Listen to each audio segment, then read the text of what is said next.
Welcome to KMKanDrum. My name is Kelly. Today I want to take you around my studio and show you where I create all of my drum videos and drum covers. I've seen a few videos popped up by my drum buddy friends on the internet and on YouTube. I want to do the same because I've gotten quite a few compliments on my sound, and I'm hoping that maybe if I go through my equipment and the techniques and tricks that I've learned, hopefully that might help some of you out there. And also, if you haven't already, please subscribe. I appreciate it. Thank you for watching, and let's get started. I inherited this drum set back in 1998 when my uncle passed away. This year it'll be 20 years, and not a day goes by that I don't miss him. He basically taught me everything I needed to know to start playing drums. I owe everything to him, including this drum set, which is a DW Champagne Sparkle kit. He used this when he was on tour with James Taylor. He toured and recorded with James for over 10 years. He also played with the likes of Madonna, Reba McEntire, Julio Iglesias, Neil Diamond, just to name a few. He's on drummerworld.com if you want to check him out. He was an unbelievable, talented drummer. So yeah, I got a little bit of his talent. Not that much, but just a little, just enough. So yeah, this Champagne Sparkle kit, I'll start with the bass drum. It's a smaller than normal bass drum. It's 16 by 20, sorry. As you can see, the mic that's inside there, I'm not sure if you have a nice view of that, but the mic is situated about 3 inches away from where the bass drum pedal hits the batter head. I find that's the best spot to put the bass drum mic so that you get the punchiness and the boominess, a good equal amount of the two. This rack tom is a 9 by 10, and this one right here is a 10 by 12. I also have a 12 by 13, but I don't have enough mics and I don't have enough stands. That'll expand sometime in the future. I do want to use it, I just can't right now for logistical reasons. So, in any case, as you can see here, I took the 3-finger approach and kind of did a hybrid, so that's 2.5 fingers. To me, 3 fingers from drum head to mic was too far. 2 fingers was too close, so I did 2.5 fingers on both the rack toms.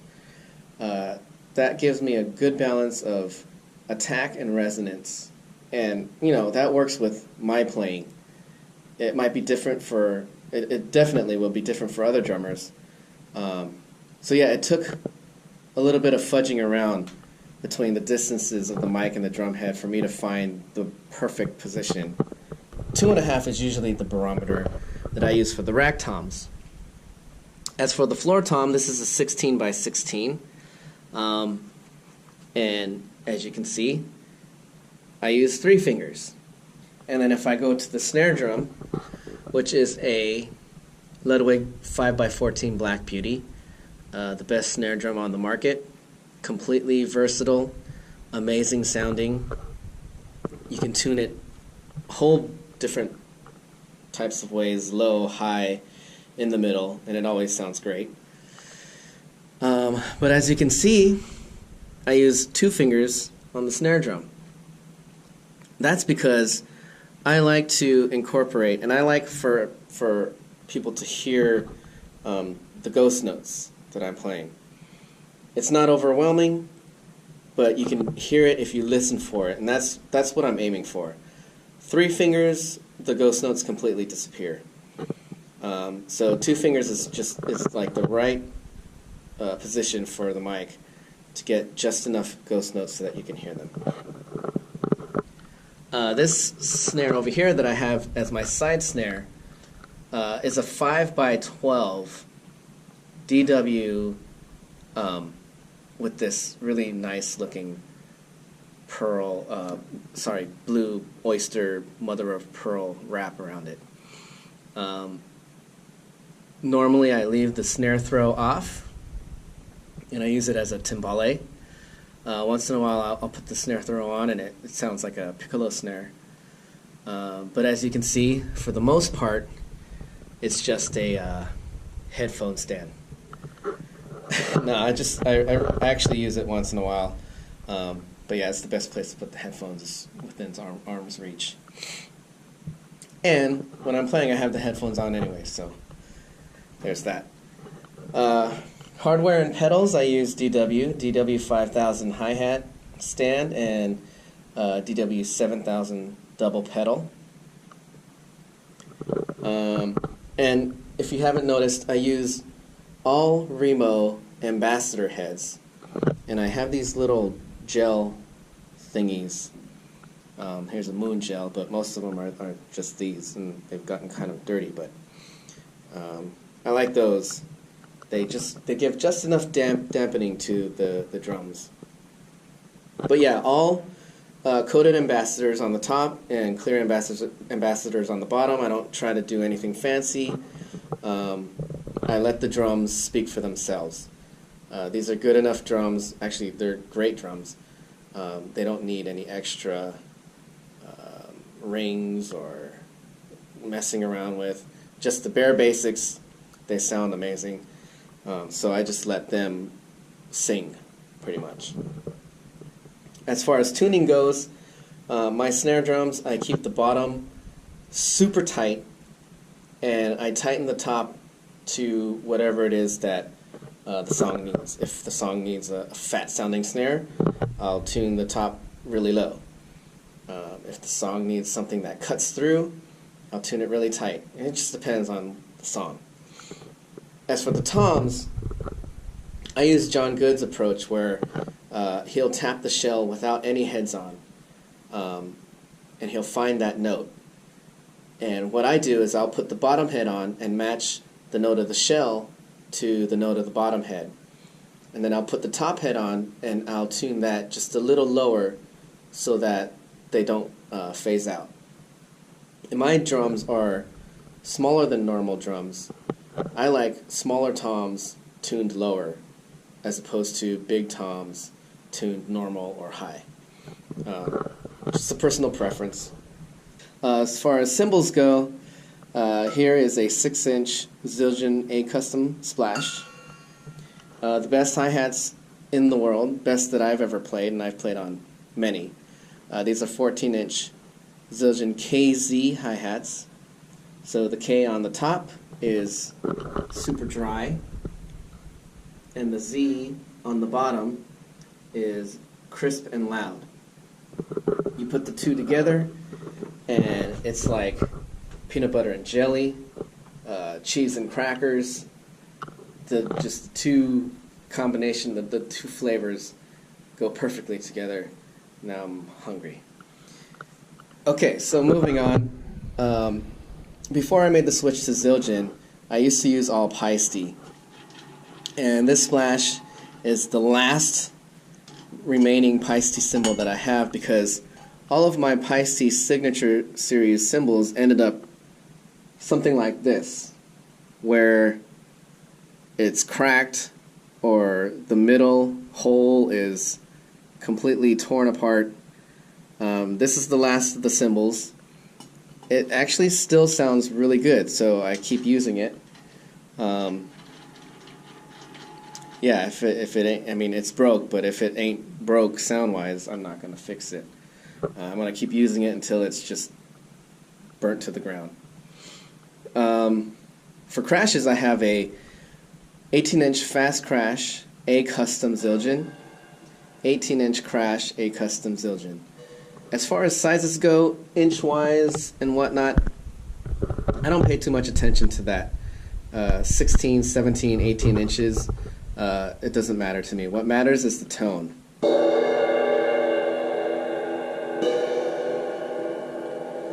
As long as there are two different tones, that's all that I really care about. Usually, this is my main crash, and this is a secondary crash. And usually I'll have the higher tone as a main crash, and the lower tone as secondary. But as I've been playing, I realized that I've been using this right crash more than the left crash. So I changed it so that the high tone is on the right, low tone is on the left, and I use this one more than I use this one. But in any case, I don't use the same type of crash or the same tone because it would be basically redundant. I want there to be a sort of call and answer type of theme going on. That way you go hello and then you go hello. So that's what I'm kind of aiming for when I'm hitting the crashes during a song. Here we have my least favorite cymbal. It's a 20-inch Zildjian A ping ride. Not versatile at all. I don't even try to play jazz on it because it just sounds completely horrible. It's okay for rock. The bell is quite small, so bell hits are usually pretty inconsistent because I've got like an inch and a half, 2 inches of room to hit, and when I'm rocking out, that's just not enough. But you know, if I'm not going to spend the money on a new splash, there's no way I'm going to spend the money on a new ride. So yeah, that's going to take a while to replace. But you know, it is what it is. It's an okay cymbal. I can make do with it, I guess. But then now, here's my second favorite cymbal. It's a little bit of a mouthful, so let me say it slow. It is a 16-inch Zildjian, a custom, Oriental trash china. Well worth getting it right because it is an awesome sounding cymbal. I use it quite a bit in probably every video that I've made so far. Right here I have my overheads. Back there I have my room mic. So we have 7 mics on the drum set, including the 2 overheads, and the 8th mic in the back is the room mic. Those all get wired into this setup over here. Pretty much right here is the interface. It's a Digi 002 rack mount.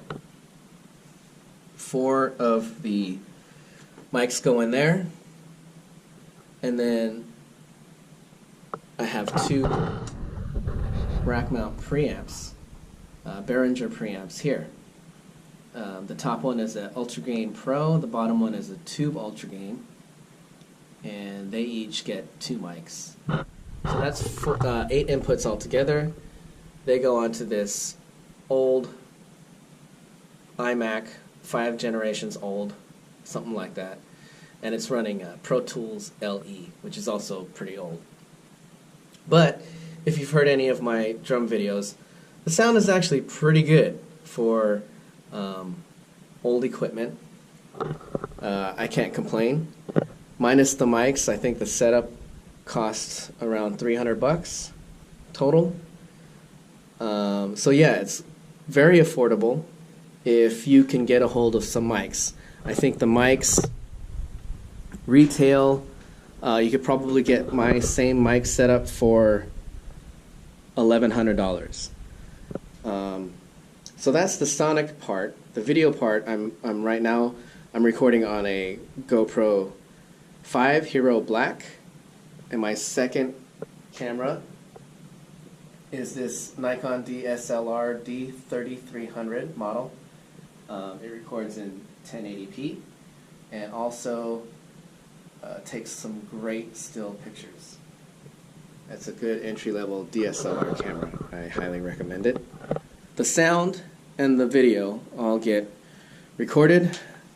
I take all the files and I throw them over here onto my editing station. I've got an iMac and some Rocket 5 monitors, as well as a bunch of different headphones.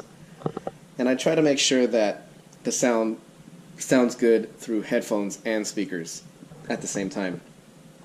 You never know who's going to be listening through what kind of device, and it's just good to know that sound is good through both speakers and headphones. That's pretty much it for my tour. I hope you like my studio. As you can see, I have sound foam squares all over the walls, corners, and on the ceiling. And that's more for to deaden the sound inside the room rather than make sound escape from outside. I really don't care about the neighbors or anything like that. I'm more concerned about the sound inside. And before I had these squares, this room was super echoey, so those do a lot to dampen the sound and make sure that you can hear every hit of the drum set. I hope you enjoyed the tour of the KMKanDrum Studio. Please make sure to tune in on Friday for the third installment of Friday Rewind, where I go back and cover a song that I had recorded from my past. Hopefully I'll see you then. Please subscribe, please comment, please keep watching. I appreciate it so much. Thank you for joining me, and I'll see you next time.